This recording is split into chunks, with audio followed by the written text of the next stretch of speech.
Hey guys, what's going on? Brandon here. Today I'm doing my review of Pray for the Devil.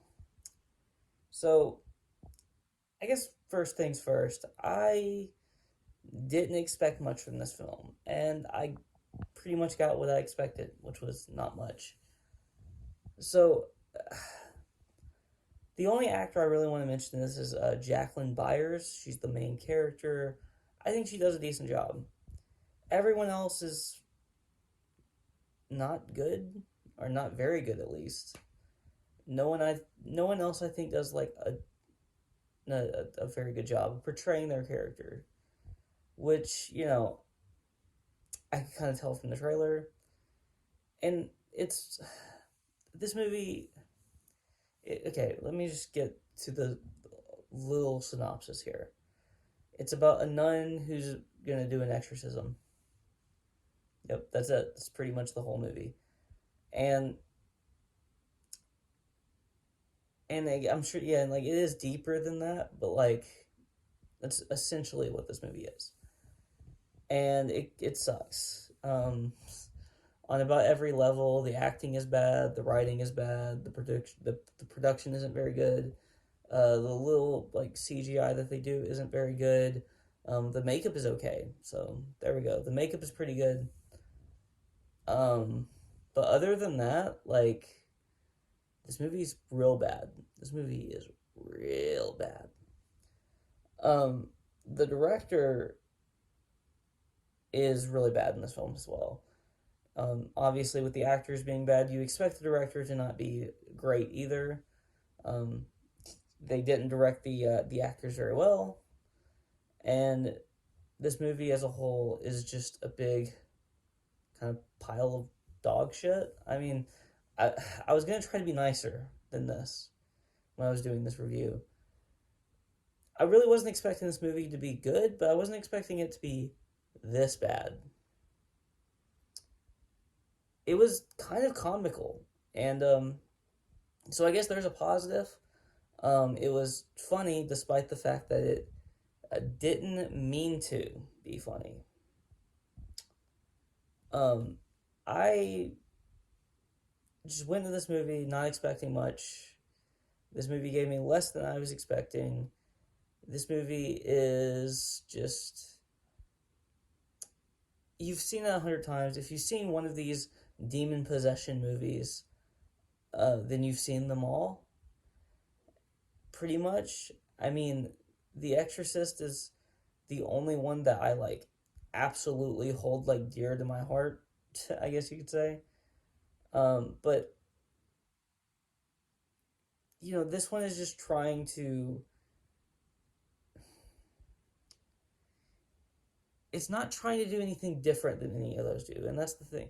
Like, if you're gonna make one of these movies, have an original thought, have an original idea. You have to, because if you just make what everyone has already seen before, you're not gonna make a hit with one of these films. Have like a twist ending. Have like something like there are things there are interesting concepts that they explore at the beginning of this movie. That was like, if they explore this, I might like this film. I might like this film way more than I ended up liking it.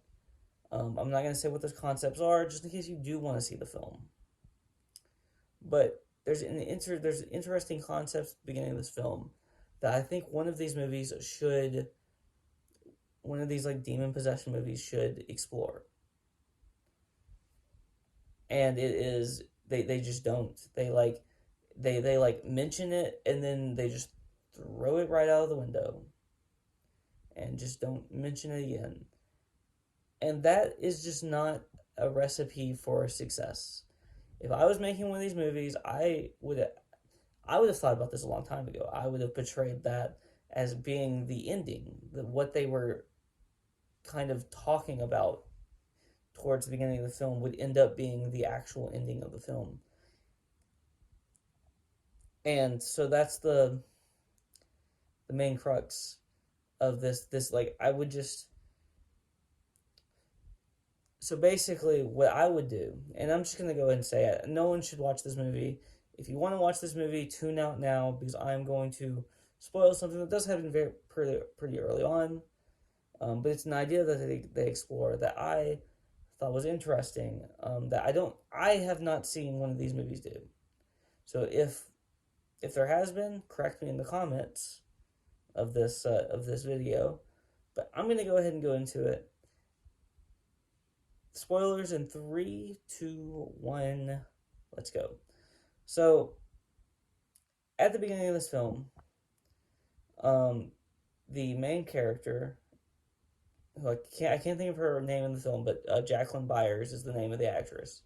She's talking to a psychologist, and this psychologist brings up the idea that maybe all of this is in her head.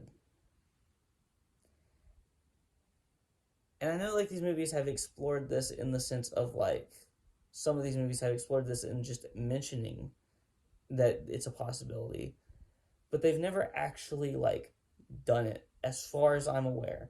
Again, if I'm wrong, let me know. But as far as I'm aware, they've never actually been yeah, actually the ending is that it was all in her head all along. And, it would have actually made me think that this movie was at least interesting. At least the ending would have been. Because at least they tried something different. Even if it doesn't work, try it.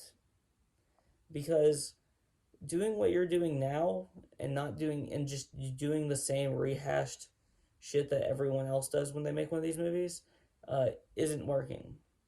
So what you should do is you should just be oh, it was actually all in her head all along. She has schizophrenia or something. That would actually be an idea that I could get behind. These movies aren't scary because every director just decides, watches one and thinks it's oh man, that's pretty cool. And then they're let's do the same thing with this film. The same exact thing. But then just change the name and don't have the characters from the other ones. It's kind of annoying that we're not doing anything different or interesting or, anything with these films, basically. If you're not going to do anything different, just don't even make the film. There's no point in it. There's no point in making this film if it's just going to be the same rehashed garbage. That's what it is. It's garbage. So that's really all I have to say. If you like this video, please like, comment, and subscribe. And you can follow me on Twitter in the link in the description below. Peace.